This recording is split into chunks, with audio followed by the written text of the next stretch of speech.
Hi, everyone. Really excited to be here today. We're going to have a very fun conversation. I mean, interesting and I think fun, right, Dr. Maiysha? I think so, yeah. Awesome. Awesome. For those who don't know me, I'm Dr. Funke Afolabi-Brown. I'm the founder of Restful Sleep MD, and I have a very, very special guest here who now, whether she likes it or not, is now my mentor because I've already learned so much from her with just a few interactions. So I've adopted her as my mentor, y'all. So, and she is a true expert. So excited to have Dr. Maiysha here, who is a phenomenal integrative family physician, a thought leader, an expert in, anybody take notes? Neurolinguistic programming. Okay, that's what we're going to be talking about now.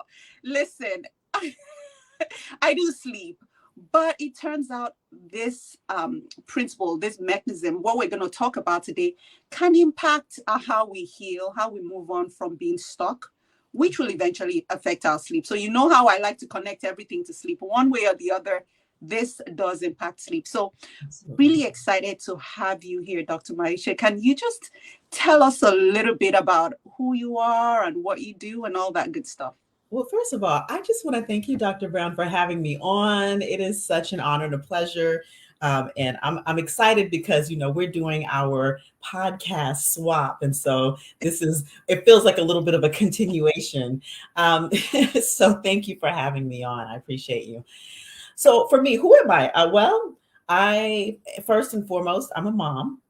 I have a wonderful 9-year-old son. And he's really why I do the things that I do, why I've made my transition. I'm a physician. Family medicine was my specialty, trained. Integrative medicine is what I chose. And I practiced for 15-ish years and then transitioned, became a coach early in my physician career, and became a practitioner of neurolinguistic programming, which we'll talk about. And really, my background, my undergraduate degree is psychology. So really what I'm very passionate about is the root cause of human behavior. Why do we do the things that we do? What are the things that take us in the direction that we want and that maybe drive us off course a little bit? And that is why I really got into the work of NLP, of trauma-informed communication. And now with organizations, I do a lot of work with psychological safety in the workplace and in the health equity space. So it's just all about how can we get to the root of dis-ease and how can we move ourselves back in the direction of well-being? That is just so powerful. And I think this makes a perfect segue to one question that I want to just ask. I know like you said, I was on your podcast recently and we talked around, sometimes just being with our thoughts and really not necessarily ignoring them or moving away from them. Yeah. Now, some of those thoughts, some of those beliefs may come from either experiences we've had in the past that maybe we're not even consciously aware of. Mm-hmm. Now, how do those thoughts or beliefs, whether conscious or unconscious, how do they move us into certain actions or doing certain things the way we do? Can you just shed some light on that? Absolutely. First, I'll start by saying our beliefs and our actions, they're all sort of driven by these values. And they're these values that we've inherited from childhood, from our parents, from our teachers, from society. And all of that informs what motivates us. And so what happens is, we have these values, they sort of turn into these beliefs and attitudes. And it's sort of like a filter. They're sort of like filters for our life. And so as we move through, what we say in my field is perception is projection. So if all you are thinking about, listening for, or your beliefs are centered around lack or negative or, like traumatic experience, then what's going to show up a lot is more and more of that. And so it's important to be actively healing, be actively seeking healing, especially when we talk about trauma, because then that begins to open up those filters, open up that vision, so that we can see the possibility that's just right there in front of us. So it really is just about the filters that we are, I would say, I was going to say born with, but we're not born with them. The filters that are sort of installed as we move through our life and as we have our experiences that sort of narrow our view as we go along and only allow us to see what we're able to see based on our upbringing and our past experiences. Wow. And you know, I don't think I'm going off tangent here, but I think that makes so much sense, even with our kids, our parenting. You know, Yes. because I have a lot of moms on here that listen to Candid conversations. And is it possible that this explains why we do the things we do, that it starts all the way from there? Absolutely, absolutely. You know, we talk about, and again, you know, I bring trauma into the mix because there's this whole aspect of generational trauma. Yeah. Well, as much as there's generational trauma, there's generational belief systems. There's generational, conversations or self-talk. You know, so you probably are familiar with money doesn't grow on trees. How many generations has that pervaded our existence? And so yes, when we inherit, we're sponges, and especially our kids are sponges, but we're sponges. So when some of the things that we learn are not necessarily told to us, they're observed by us as kids, and we make decisions in our minds based on some of these observations and make decisions, and then we react and interact and respond with the world, looking for evidence to prove that these beliefs are actually true. Yeah. Wow. And that then reinforces it. Absolutely. And reinforces it. And then we grow up, we have kids, and we parent from our beliefs. We parent from what it is that we learned growing up, because we didn't know any different. Yeah. And then when you start to, I love to talk about the levels of learning, like when you become aware that there's a new possibility and you are in the stage of change where you're ready to actually make that change, which I'm sure your clients go through. When they're looking at, oh, I'm ready to make that change to sleep better, to get rest, to shift my mindset around rest. Yeah. Then that's when the shifts and change and learning starts to open things up. Wow. We're really onto something here. Okay. So what now? Right? What do we do? What do we do? Like, how do we change those patterns? Right? Especially if it's seemingly almost like ingrained. We're not even aware of them sometimes. So how do we then move? And maybe we can use that as a segue to just shed some light on neurolinguistic programming, which I find so fascinating. Sure. So I'm gonna do a little in reverse. What I'm gonna start with, how, right? So how do we? Well, we need to know what the source of these thoughts are. And when we begin to know what the source of these thoughts are, then we can look at what actually happened. What are the facts of the case, right? And so a lot of times what I do with these neurolinguistic programming processes, which I'm going to explain exactly what that is in a moment, is I help people to see what the source of some of their stuck emotions, their negative self-talk, their old outdated belief systems are, and look at the source of those in different ways so that they can release those beliefs. They can see, oh, what's the truth about myself in the matter? And they can spot the lies. And when you can spot the lie, or you can spot the point of view and take different learnings, like, oh, you know what? I did the best I could, or they did the best I could, or you know what? They did love me, or I am lovable, or I am worthy. And you can drop some of those beliefs and the emotions attached to it, and then see all of the time in the future where maybe you could have known these things, but you made a decision, and it just frees you up. It just frees you up. So that's a lot of what I do in terms of helping people find the source. And what neurolinguistic programming is, it's really the use of language, spoken and unspoken, because we know that words are only 7% of communication and 93% is everything else. So the use of communication, language, spoken and unspoken, to reframe to reframe our thoughts, to help emotionally regulate ourselves. Like, how do we, when we get activated, how do we regulate ourselves? To be able to find new, more empowering beliefs, because we made up those old beliefs. We can make up some new and empowering ones, right? When we see. Yep. Mm.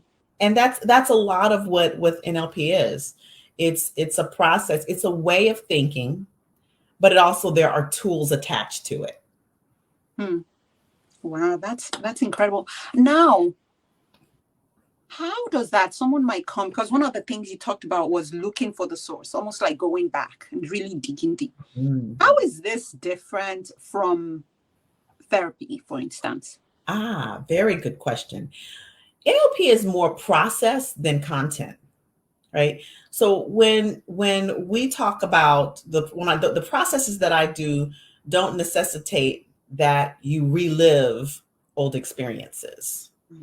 Okay. You can identify them, but you don't need to relive them, right? And you can go through the process and identify, here's the source, and you can look at it from like a fly on the wall perspective, and you can ask yourself some questions. What is there I can learn from this? What is there that I can observe that I didn't see before? And there are some other questions and other ways that we reframe when we're in that fly on the wall position from that source. And so what NLP does is it works consciously, but it also works with the unconscious, which is why it's so powerful, because a lot of times we rely on that unconscious to give us that source event, things that maybe people hadn't even remembered had happened before. And so when they release these beliefs, and they release these emotions, they release them at a much deeper level. That's amazing. So is there usually what does this look like practically in terms of, for instance, someone wants to work with you and they feel stuck, they're in this pattern of belief systems that's leaving them doing things the way they're doing it, which they want to change? Yeah.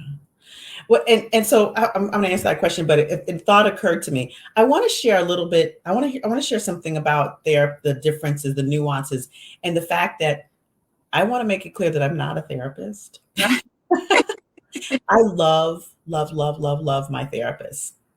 And oftentimes when I work with clients, I like to work with them in conjunction with therapists. I am a coach, a trainer, a facilitator. Yes, I have a background in psychology. I'm not a psychiatrist by training, but I know a lot about the brain and I know a lot about therapeutic process, but I don't claim that as a specialty. So I just want to give due respect to the people who are trained in that field, and let people know that, what I do is I coach, and I have a lot of knowledge, and I'm not a trained therapist, and I don't claim that. And that's why the distinction of therapy and this is content versus process. So I just wanted to clarify that for those who might be listening, and also lift up the therapists and the psychiatrists out there that are like, they're trained in the field. And I still am an expert. I'll give that. I'll give myself that. I'm thinking that. Yes, absolutely. Absolutely. So when people come to see me, I initially there's that initial consultation, because I want to, number one, make sure I'm the right person for them. Because there have been times where I say, no therapist, no psychiatrist, right? And then there are times when I say, oh, are you working with a therapist? Then yes. Right? So I want to make sure, number one, they're the right person for me. Number two, I want to make sure that I want to be able to know which process is going to work best for them. Because some people, they come and they just need 1 or 2 sessions, right? I have a friend's colleague who, a while back, she said, well, you know what? I can't sleep, but it's because of my husband's snoring. It wakes me up. So I did a hypnosis session that basically turned the volume down, like subconsciously turned the volume down on his snoring in her mind so that she could sleep through the night. Right. Wow. Yeah, very, very powerful. I did work with a young lady who was who was having some test taking anxiety, Hmm. and we did maybe 3 sessions of spot work. Hmm. But then there are people who may need 6 or 8 sessions if we're going to do more deep work. So that's why that initial consultation is necessary, because then I can determine, is this more, spot work, or is this more deep work? Got it. And the nature of this work is that it's not like months and months and years. Mhm. It's, 8 to 12 sessions, mostly closer to around 8 sessions. And if someone feels that they want to extend, they can. But for the most part, people work for me with me for about 3 to 5 months, in over about 8 sessions. Mhm. Mhm. Mhm. Now, some people are scared of hypnosis. Let's debunk some myths, my sister. Let's go there. I love talking about the Let's hypnosis go myth. there really quickly because people are like, wait, what? So, What? Yes. All right. First of all, there is no sunken place. I don't tap the teacup. Okay, so that's the first place. Love me some Jordan Peele, but he ruined us. The teacup. Um, Hypnosis is not mind control. So that's number one. Neither is NLP, by the way, right? Some people say, well, isn't NLP manipulation? I say, well, I mean, you could frame it that way, but if someone is manipulating you to achieve your greatest best self, I mean, I would definitely love to be manipulated in that way. And the truth of the matter is that people use NLP or neurolinguistic language patterns all the time. Politicians, your pastors, and not necessarily all maliciously, but they use them. So it can be seen that way, but in essence, it's really a reframing process. Hypnosis is a way to bypass the conscious mind in order to, or the resistance of the conscious mind, so that people can achieve the goals that they want. However, a person cannot, will not do anything that is outside of their inherent values. So we don't make people cluck like chickens and bark like dogs. That's stage hypnosis. There is a difference. And the people who go up on stage and do those things are probably people who, given a lowered inhibition, would do it anyway, right? They achieve this deeper state more easily, and they're more likely to do that, right? But if a person is not willing, then they won't go that deep into hypnosis. So it's a do with process, not a do to process. It's a collaborative effort from from the hypnotherapist and the client. Mhm. Mhm. Oh, Mhm. so much for shedding that light. That's so you all are not clocking like chickens. I think it's important though to make sure that it's someone that you trust. I think trust is a big one. Mhm. Absolutely. I had a patient when I was still in clinical practice come in and wanted hypnosis and said, "Well, I've been hypnotized before, but it didn't work." Mm, And I said, "Well, you know, sometimes it has to do with the person that you're with. Not to say that the person is untrustworthy, but perhaps they weren't a match mm, from a rapport perspective." mm, And I ended up hypnotizing this person, and they went very deep into hypnosis, and we did some really good work together. mm, And when she came out, she was like, "Whoa, this was amazing." And then, she got great results. And mm. so it you really do have to have that trust, and you have to take the time to establish that rapport as a practitioner. But as a client, you want to interview the person. You want to go with your intuition. Hmm. That is so good. And I think that's also next perfect segue to how people can find you. But even before then, initially we started with, thoughts and beliefs and our resultant actions. Mhm. So can you speak to that, high achieving mom or professional who is currently stuck in the moment, what can they do? How can they move forward? I think the awareness that there could be something a little deeper keeping them stuck, and really begin to examine what are the things that I'm saying to myself. And so when we start to, a lot of times we don't slow down to actually take note of our thoughts and what's coming out of our mouth for that matter. A Mm. lot of times we're talking and then disempowering words are coming out of our mouth. And here's the thing about our speaking. When we're speaking, we're also listening, and we're listening to our own suggestions, which are reinforcing our beliefs. So what I would say to our high achieving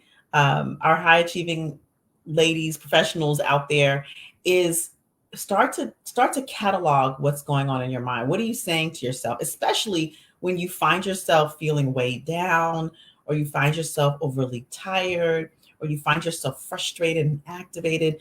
What is the conversation in your head? Write it down, Mm. and then start to parse out what are beliefs behind that. What are the beliefs behind that? And when's the first time that you started to believe that? And what was happening when you started to believe that? And is it the truth or is it a lie? Mm. Right? And so when you start to like deconstruct your thoughts into beliefs, into the source, you get some freedom. And if you have trouble with that, that's when you seek out a third party to assist you. Oh, thank you so much for highlighting that, because that we bring sleep in right here. Okay. Mhm. I was hoping. I was like, Yeah, yeah. ready. Really where we are, especially for people, we talk about sort of you having sleep opportunity, but maybe that sleep ability seems to be a bit impaired. And, for instance, in insomnia, where you may tend to have a very hard time falling asleep.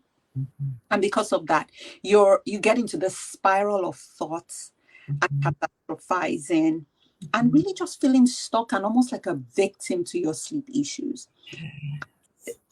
One of the foundational ways of treating or addressing insomnia is cognitive behavioral therapy. So some of what you said, I was like pulling, you know, those gems from there, which is, where are these thoughts coming from? I don't sleep well and I'm going to fail. I'm going to land under the bridge. I'm going to, like, these thoughts are pervasive. They're, Mhm. but they sound very true to us. They do. They do. And, hypnosis is one of those, like gold sins Mm, for insomnia, mm, because it just cuts to the chase. Like if you have someone and they're in that loop of, I can't sleep. I'm not going to be able to sleep. I can't turn my mind off. I yeah. can't. That's a belief for you. I just can't turn my mind off. Well, let's help you with that, right? And so, um, our beliefs about sleep give us our sleep habits. Mm, And that includes our beliefs about whether we should sleep or not, mm. how much we should sleep, when we should sleep, like, the whole nap situation. Like, I love me a good nap. Oh, I But I love had to it. come to believe that it was okay to take a nap, right? Yeah. Because there are some uh, belief systems around naps, meaning you're lazy. Yeah. I remember I grew up on the side of that belief system. I Mm, can't take a nap in the middle of the day. What am I, lazy? I mm, had to let that one go really fast, you yeah. know? Hmm. Yeah. I almost feel like we're going to get into a part two of this talk, the rate at which we're going.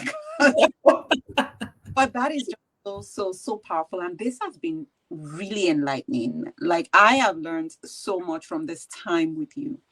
Now, how do we find you? How do we work with you? Because I think the work you do is so powerful. And I know you have website, podcast. So if you could share some of that with us as a way to get people to even better understand this concept. Absolutely, absolutely. And so, if you want to learn more about the work that I do, whether it's the trainings that I do, or if you're thinking maybe one-on-one, or even if you're like, she needs to come speak about this at our organization, then you go to mindremappingacademy.com. Mindremappingacademy.com. I'm sorry, I'm smiling because I was like, woo, that was like right on cue. I'm ready. I'm ready to go. You are so ready. Yes. And so that's where you can see everything. In terms of social media, I am on pretty much all socials except X, and I don't snap and I don't chat. So you can find me on LinkedIn, Facebook, and Instagram. It's all /Dr. Maiysha, /Dr. Maiysha. And feel free to, reach out into my messenger. And then I do have a podcast. Oh, yes. And I am on YouTube as well. And TikTok. Yes, I am on TikTok. That's right. Oh my goodness. And then I do have a podcast, and it's called The Black Mind Garden. The Black Mind Garden. That is the link to the podcast, The Black Mind Garden. And in that podcast, I do talk a lot more about the work that I do in communication and values and beliefs and things of that nature. So you can learn a lot more about the communication, the trauma, the psych safety, all of that stuff when you listen to the podcast. That's awesome. Thank you so much. So you guys heard it. So many places to find Maiysha, which is incredible, to learn about the work, whether it's speaking, whether it's training, whether it's actually hiring her as a coach, it sounds like. So that's amazing. Again, thank you. Thank you for coming. Thank you for just gracing us with your knowledge and your wisdom. You are a true thought leader. Thank you, Dr. Brown, for having me. This is so fun. I love having these conversations, and I especially love them with amazing people like you. Oh, thank you so much. All right, everyone. It was amazing as usual having a conversation today. Listen, if you are a parent or you are that person that's struggling with your sleep, where you want a place where you could feel seen, you could feel heard, and you want a practice that really will cater to your needs, I want you to schedule an appointment with us at 215-607-8297. So you could call to schedule it, or you could go online to the website at therestfulsleepplace.com. We see kids, we see young adults, and we do see their parents as well. And we would love to be part of the restful sleep journey. All right. Until next time, everybody. Bye. Bye.